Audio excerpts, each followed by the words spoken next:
tu veux faire des jeux dans ton cours de FLE, mais sans matériel, je vais te présenter 12 jeux faciles à faire pour t'amuser, sans aucune préparation, ou presque. Peut-être que parfois tu en auras un petit peu. Je vais te présenter les règles générales, mais si tu veux faire une variante, va dans l'article qui est dans la description et tu pourras voir toutes les variantes possibles et inimaginables. On commence, jeu numéro 1, c'est le jeu du juste prix. Tu mets tes élèves par 2 ou 3, chacun doit écrire un nombre secret sur un petit bout de papier. Ensuite, ils doivent se poser des questions, mais les questions, ils ne se les posent pas n'importe comment, d'accord? Et les réponses non plus, on ne les donne pas n'importe comment. Par exemple, tu as Luc qui a le numéro 345 contre Jacques qui a le numéro 666. Luc dit 600, Jacques doit répondre plus. Donc tu as compris, pour poser une question, on doit dire un nombre, et pour répondre à la question, on doit dire plus ou moins, et ainsi de suite. Donc il continue, il se pose des questions comme ça, jusqu'à ce que quelqu'un trouve le nombre. C'est bon pour le juste prix, c'est bon. Jeu numéro 2, c'est le jeu de la bombe. C'est un jeu assez stressant parce qu'on peut mourir en y jouant. Prends une petite boule de papier que tu vas nommer la bombe, d'accord?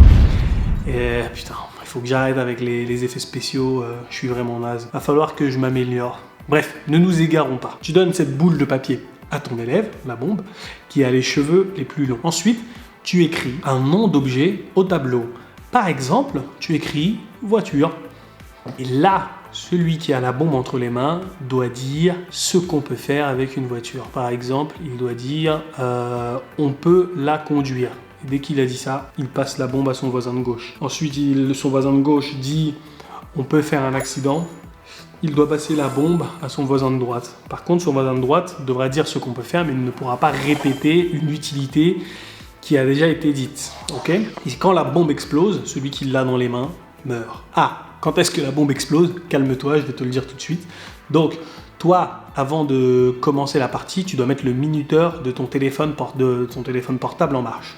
Par exemple, tu mets 1 minute, ou tu mets 37 secondes, ou autre. Bref. Donc, ils vont jouer, ils vont se passer la bombe comme ça. Et quand ton téléphone sonne, ça signifie que la bombe a explosé.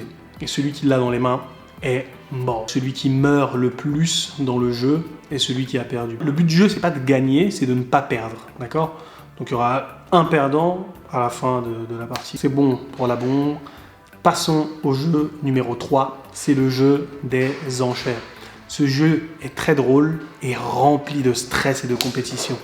Tu fais 3 équipes, ou tu prends 3 élèves, et tu leur dis la chose suivante. Par exemple, combien d'animaux êtes-vous capable de me dire en 1 minute ? Et c'est parti, les enchères commencent. Donc dans le cas où tu as 3 équipes, tu as l'équipe numéro 1 qui dit « Nous, on est capable de dire 10 animaux en 1 minute ». L'équipe numéro 2 qui te dit « Nous, on est capable de dire 13 animaux en 1 minute. » Et l'équipe numéro 3 qui se la pète un peu, « Ouais, nous, on est capable d'en dire 17. » Donc, tu as fait un tour, tu refais un tour jusqu'à temps que les gens disent stop. Donc, tu refais le tour, l'équipe numéro 1 dit « Nous, on est capable d'en dire 30. » 17, c'est de la merde, on est capable d'en dire 30. Et donc, tu reviens à l'équipe numéro 2. L'équipe numéro 2 te dit stop. L'équipe numéro 3 te dit stop. Ils ont peur. Et là, l'équipe numéro 1 aura 1 minute pour donner le nom de 30 animaux en français. Voilà pour le jeu des enchères.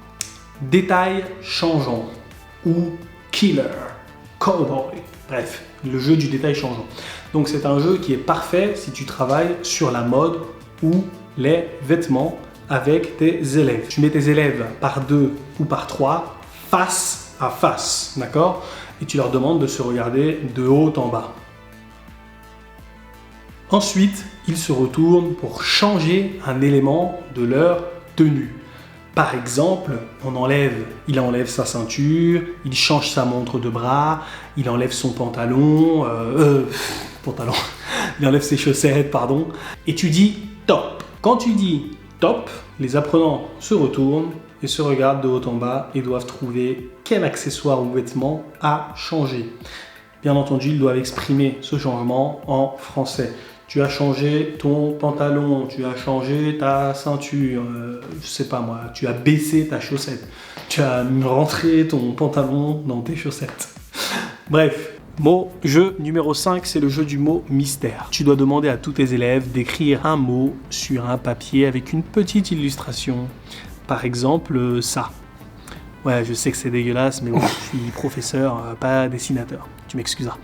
Donc, tu récupères tous ces papiers et les distribues à toute la classe. Ce papier sera confidentiel. Personne ne peut le voir. Si un élève se retrouve avec son papier, il te dit « Ah, mais c'est moi qui ai écrit ce papier-là », tu t'en bats les couilles, tu t'en fous, c'est pas grave.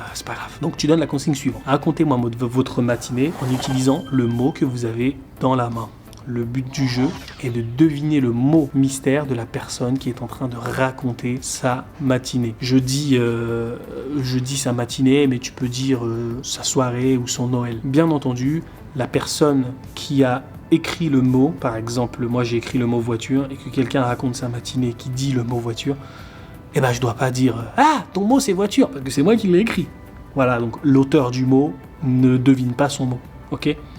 Faut pas être con, bref. Le jeu numéro 6, c'est le jeu du pendu. Dans ce jeu, l'acteur principal, c'est l'élève. Mais je pense que tu le connais ce jeu, hein. C'est pas toi. Il pense à un mot et écrit la première et dernière lettre au tableau. Et entre deux, il doit mettre des tirets qui correspondent aux lettres manquantes. Donc vous avez la première lettre du mot, la dernière lettre du mot et des tirets entre les deux. Chacun des apprenants qui est assis, chacun des apprenants qui est assis doit suggérer une lettre. Si elle fait partie du mot, ton apprenant l'écrit sur le tiret correspondant. Dans le cas contraire, il dessine une étape du pendu. L'élève qui trouve le mot gagne et va à son tour au tableau pour recommencer le même procédé. Et si personne ne trouve, ton apprenant devra écrire le mot en entier et choisir quelqu'un qui le remplace. Jeu numéro 7. Qui suis-je ? Tu mets des élèves par 2 ou 3. Chaque joueur doit écrire le nom d'un personnage connu sur un bout de papier et l'échanger avec son adversaire. Par contre, son adversaire n'aura pas le droit de regarder ce qui est écrit sur le bout de papier. Le but du jeu est de poser des questions chacun son tour, afin de trouver qui on est. Les questions doivent être fermées, c'est-à-dire qu'elles doivent toutes commencer par « est-ce que ?» et surtout, ces questions-là, en fait, tu dois y répondre par « oui » ou « non ». Tu peux pas dire « comment sont mes cheveux ?» Oui, non, ça n'a pas de sens. « Est-ce que j'ai des cheveux longs ?» Ça, c'est fait pour travailler le vocabulaire. Et le premier qui trouve la personne en fait qui l'a dans sa main gagne. Jeu numéro 8, dessiner, c'est gagner. Tu fais 2 équipes, tu prends un élève de chaque équipe et tu leur demandes à chacun de dessiner quelque chose de différent, comme un élève qui dessine du café et un autre élève qui dessine du thé. Ils commencent à dessiner en même temps quand toi tu dis le top. Et leur équipe doit trouver ce qu'ils sont en train de dessiner. Ça peut être un objet ou une action. Tu peux dire dessine du café ou tu peux dire dessine, il se promène avec son chien. Bref, et la première équipe qui dit soit la phrase, soit le mot, gagne. C'est un classique, je pense que tu connais. Un autre classique pour le jeu numéro 9, c'est le jeu du Time's Up. Tu mets tes apprenants par 2 et leur demandes de découper 6 petits papiers. Et il y a besoin de matériel, mais bon, c'est pas toi qui dois bosser, hein. C'est eux. Tu ne fais rien, c'est eux qui prennent le papier et qui découpent. Bref, tu leur dis sur ces 6 petits papiers de noter des mots de vocabulaire. Pas de verbe, si c'est possible.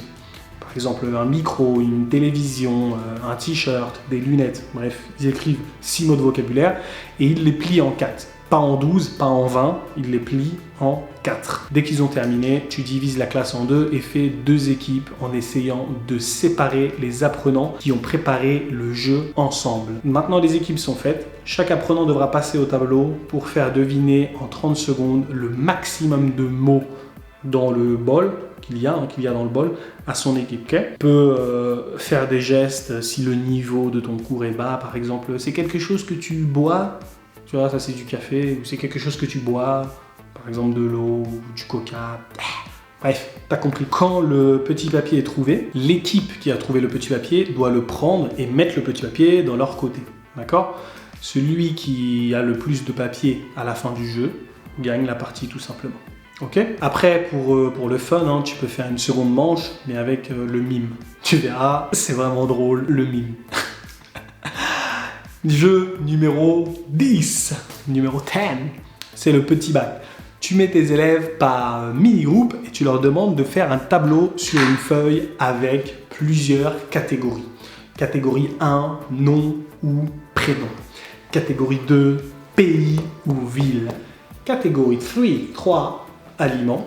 Catégorie 4, objet. Catégorie 5, animal ou insecte. Tu demandes à un de tes apprenants de réciter l'alphabet dans sa tête et à un camarade de sa classe, hein, un de ses copains, de lui dire stop. Mais il lui dit stop quand il veut. Donc A, B, C, D, stop. H. Et il devra dire la lettre H à voix haute. Donc, première équipe à trouver un mot qui commence par un L pour chaque catégorie. Par exemple, Lisa, Lille, limace, ça c'est l'aliment, livre et lion.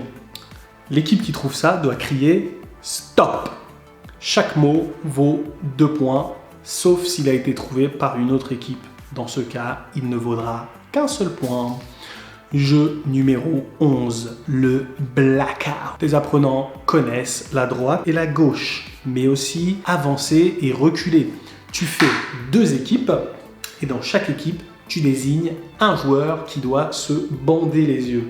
Jusque-là, tu me suis? Ok. Tu prends une balle, tu la poses à un endroit de la classe, une balle ou une boule de papier, hein, et le but du jeu est qu'il récupère la balle en ayant les yeux bandés. Tu l'as compris, tes élèves doivent donner des indications à leur coéquipier qui a les yeux bandés pour qu'ils puissent trouver la balle.